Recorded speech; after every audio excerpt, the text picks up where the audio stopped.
අද අපි සාකච්ඡා කරන්න යන්නේ 2023. ඒ කියන්නේ ගිය අවුරුද්දේ O level paper එකේ ප්‍රශ්න 10ම. එක ප්‍රශ්නයක් එක වීඩියෝ එකක් ගන්න විනාඩි 10ක පොඩි වීඩියෝ 10කින් ඔයාලට ඉක්මනට මුළු පේපර් එකම සාකච්ඡා කරලා දෙනවා. විභාගයට කලින් අනිවාර්යෙන් බලලා යන්න. මොකද හේතුව සුළු පොලිය කෑල්ලි නම් අපි තියෙන ඔක්කොම ටික කරනවා.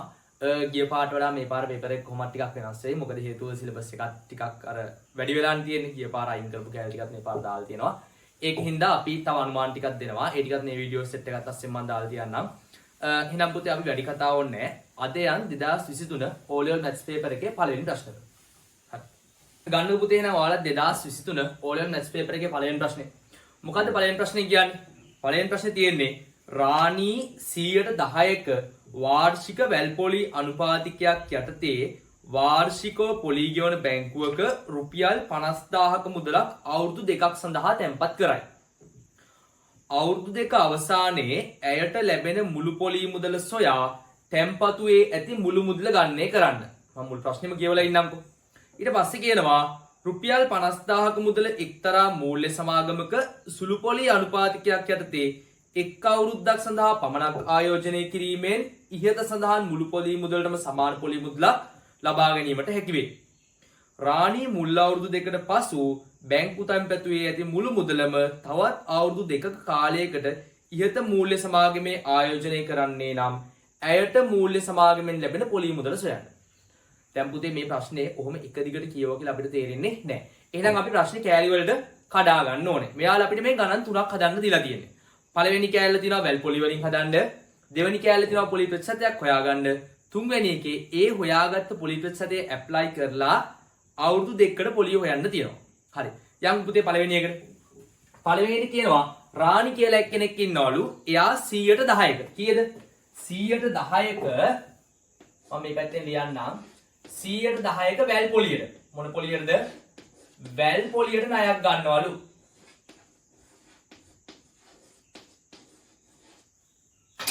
වැල් පොලියට ගත්තොත් තියෙන වෙනස මොකද්ද? වැල් පොලියයි සුළු පොලියයි අතර වෙනස තියෙන්නේ පොලිය හොයන ක්‍රමයේ වෙනසක් නැහැ.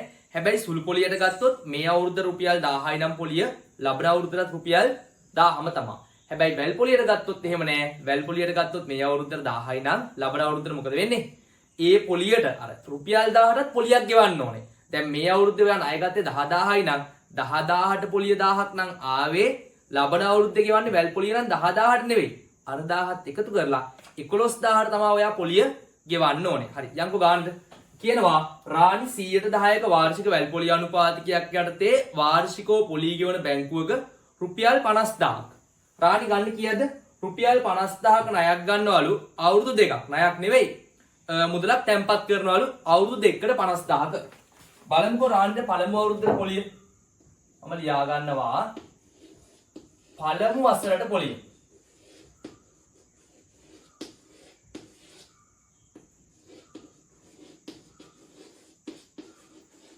පළමු වසරට පොලිය. ගන්න කීයද? රුපියල් 50000යි. 100ට 10ක පොලියටනේ ගන්නෙ. එහෙනම් පුතේ මම මේ බිඳුවට මේ බිඳුව කපනවා, මේ බිඳුවට මේ බිඳුව කපනවා. එතකොට පළවෙනි අවුරුද්දේ පොලිය මට කීයක් එනවද? රුපියල් 5000ක් කියලා එනවා. එහෙනම් රාණි පළවෙනි අවුරුද්දේ කීයක් ගෙවන්න ඕනද? රුපියල් 5000. දැන් අපිට කියන්නේ අවුරුදු 1කටද අවුරුදු 2කටද? අවුරුදු 2කට. එහෙනම් මට කියන්නකෝ දැන් මං හොයන්න ඕනේ දෙවන වසරට පොලිය.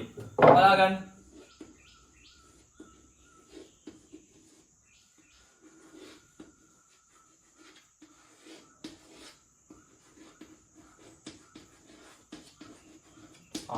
දෙවනි අවුරුද්දේ පොලිය හොයද්දි අර රුපියල් 50000ටද මෙයා පොලිය ගෙවන්නේ නැත්නම් මේ 5000ත් එකතු කරලා 55000ටද? 55000ට. ඇයි මේ 55000කට ගෙවන්නේ? මොකද මෙයා ණය ගත්තේ සුළු පොලියට නෙවෙයි වැල් පොලියට. එහෙනම් එන්න මාත් එක්ක හදමු. මේ 50000යි අර තියෙන 5000යි රුපියල් 55000ක් දැන් මෙයාගේ account එකේ තියෙනවා. ඕම් ඔය 55000ට තමා 100ට 10ක් දැන් මෙයාට පොලිය හම්බ වෙන්නේ. මේ බිඳුවට මේ බිඳුව කැපෙනවා. මේ බිඳුවට මේ බිඳුව කැපෙනවා. එහෙනම් දෙවනි අවුරුද්දට මෙයාට හම්බ වෙනවා රුපියල් 5500ක පොලියක්. දෙවනි අවුරුද්දේ පොලිය කීයද? රුපියල් 5500. ඊළඟට මොකද්ද කියන්නේ? අපි බලමුකෝ අවුරුදු දෙකටම හම්බ වෙන මුළු පොලි මුදල කියන්නේ අවුරුදු දෙක අවසානයේ ඇයට ලැබෙන මුළු පොලි මුදල සොයා. අවුරුදු දෙක අවසානයේ ලැබෙන මුළු පොලිය. එහෙනම් මම ලියනවා මුළු පොලී මුදල. මුළු පොලී මුදල කියන්නේ මොකද්ද? පළවෙනි අවුරුද්දට හම්බෙච්ච රුපියල් 5000යි දෙවෙනි අවුරුද්දට හම්බෙච්ච 5500යි ඔක්කොම කීයක් හම්බ වෙනවද පුතේ? රුපියල් 10500ක පොලියක් මෙයාට හම්බ වෙනවා. හරිද? ඔය පොලිය විතරද හොයන්න කියන්නේ? නෑ, පොලිය හොයලා තැම්පතුවේ තියෙන මුළු මුදල. දැන් තැම්පතුවේ තියෙන මුළු මුදල කිව්වොත් මේ පොලිය 10500 විතර තියෙන්නේ. නෑ, ඇයි එයා දාපු සල්ලි? එහෙනම් එයා දාපු සල්ලිත් පොතේ තියෙනවා. එහෙනම් දැන් තැම්පතුවේ තියෙන මුළු මුදල අපි හොයමු බලන්න. තැම්පතුවේ ඇති මුළු මුදල මම ලියන්නම්. මුළු මුදල සමානයි දාපු මෙයා රුපියල් 50000යි පොලී හම්බෙච්ච 10500යි ඔක්කොම දැන් තැම්පතුවේ තියෙනවා රුපියල් 60500ක්. කීයක් තියනවද? දැන් මෙයාගේ තැම්පතුවේ තියෙන මුළු මුදල රුපියල් 60500යි. ඕක තමයි පළවෙනි ගාණෙන් හොයන්නේ. වැල් පොලියනේ. පළවෙනි කෑල්ලේ තියෙන්නේ වැල් පොලිය. රුපියල් 10500ක් මුළු පොලිය හම්බ වෙනවා. දැන් තැම්පතුවේ තියෙනවා රුපියල් ඔක්කොම 60500ක්. ඊට පස්සේ මොකක්ද කියන්නේ? ඊට පස්සේ කියනවා රුපියල් 50000ක මුදල එක්තරා මූල්‍ය සමාගමක සුළු පොලි. දැන් සුළු පොලිය. සුළු පොලි අනුපාතිකයක් යටතේ එක් අවුරුද්දක් සඳහා පමණක් ආයෝජනය කිරීමෙන් ඉහත සඳහන් මුළු පොලි මුදලට සමාන මුදලක් ලබා ගන්න පුළුවන්.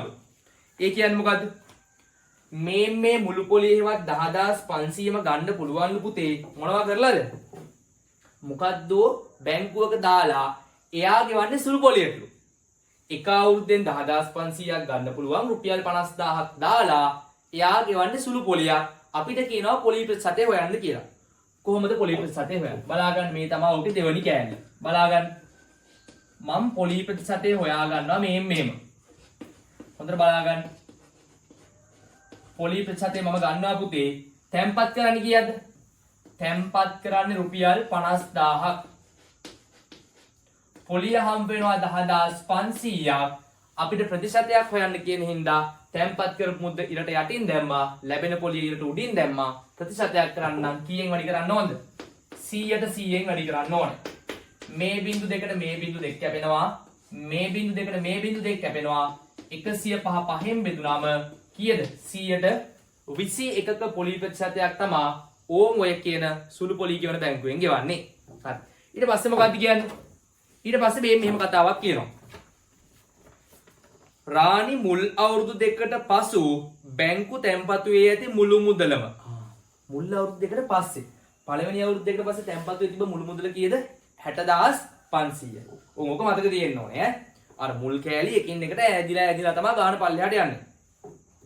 රාණි මුල් අවුරුදු දෙකට පසු බැංකු තැන්පතුවේ ඇති මුළු මුදලම තවත් අවුරුදු දෙකක කාලයකට මේ සල්ලි ටික අරගෙන අවුරුදු දෙකක කාලයකට ඉහත මූල්‍ය සමාගමේ ආයෝජනය කරනවලු. මේ 121ක් ගෙවන බැංකුවට දානවලු 60500 අරගෙන. අහනවා ඇයට මූල්‍ය සමාගමෙන් අවුරුදු දෙකට හම්බ වෙන පොලි මුදල හොයන්න. එන්න පුතේ මාත් එක්ක මේක හදන්න. හරි. අපි බලමු අංක 3. අනිල් පාටින් ලියන්නම්කෝ. අංක 3.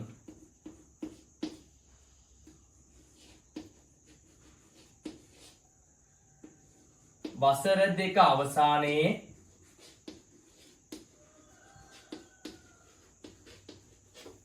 ලැබෙන පොලි මුදල.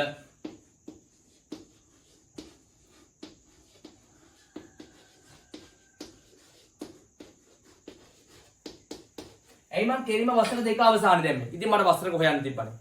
මේ මොකද්ද? සුළු පොලිය. සුළු පොලිය නම් අවුරුද්දක හොයලා ඒක දෙකෙන් වැඩි කරා නම් කෙලින්ම හරි. එහෙනම් කෙලින් මට අවුරුදු දෙකටම හොයන්න පුළුවන්. මොකද වෙන්නේ? දාන්නේ කීයද මෙයා? 60500යි. රාණි 60500ක මුදලක් දානවා 121ක පොලි ප්‍රතිශතයකට. හරිද? ඕම් අවුරුද්දකට එනවා පොලිය. එහෙනම් අවුරුදු දෙකකට හදන්න ඔය උත්තරේ මම කීයෙන් ගුණ කරනවද? කෙලින්ම පුතේ දෙකෙන් ගුණ කරනවා. එහෙනම් කොහොමද එන්නේ? මේ බිංදු දෙකට මේ බිංදු දෙක කැපෙනවා. 605 21න් ගුණ කරලා දෙකෙන්. 605 මම මුලින්ම දෙකෙන් ගුණ කරන්නම්කෝ. 605 දෙකෙන් ගුණ කරපුවා 605 ඒවා දෙකක් 1200යි. 1210 ගුණ වෙන්න ඕනේ 21කින්.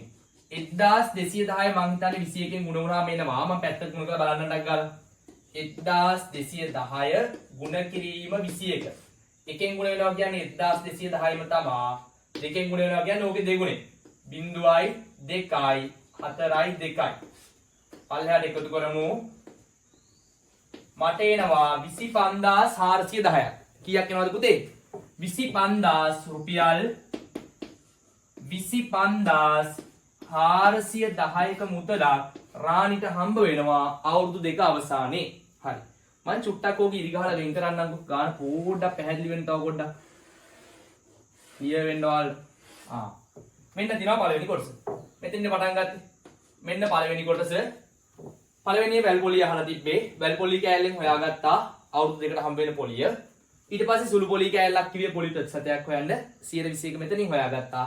ඒක ඇප්ලයි කරලා අවුරුදු දෙකකට රාණි මේ 60500 දාපුවම හම්බ වෙන්නේ කීයද කියලා මේකෙන් හොයාගත්තා. හරිද පුතේ? හරි. එහෙනම් ඒ ගාන මෙතනින් ඉවර වෙනවා. අපි යන් ඊළඟ වීඩියෝ එකට.